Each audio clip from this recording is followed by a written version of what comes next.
కుంభకర్ణుడు ఎందుకు నిద్రపోతాడో తెలుసా?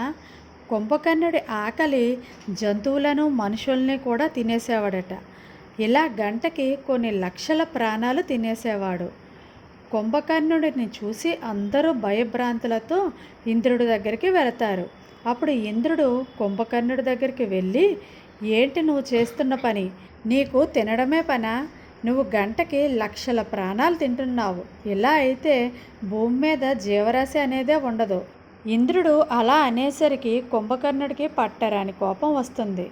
నన్ను తినొద్దు అనడానికి నువ్వెవరు అని కోపంతో ఇంద్రుడి దగ్గర ఉన్న ఐరావతాన్ని ఒక్క తోపు తోసి దంతం విరిచేసి ఆ దంతంతోటే ఇంద్రుడిని గట్టిగా కొడతాడు.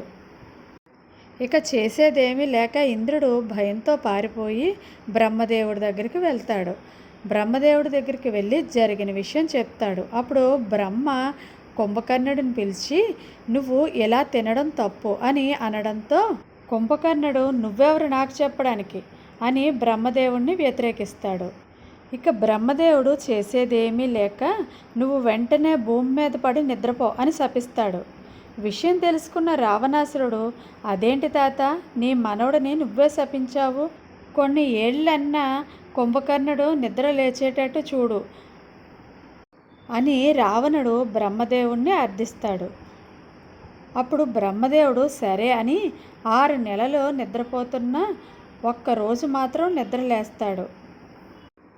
6 నెలలు తిండి ఒక్క రోజులోనే తినేసి మళ్ళా 6 నెలలు నిద్రపోతాడు. ఇలా బ్రహ్మదేవుడు శాపం వల్ల కుంభకర్ణుడు అలా ఎప్పుడూ నిద్రపోతూనే ఉంటాడు.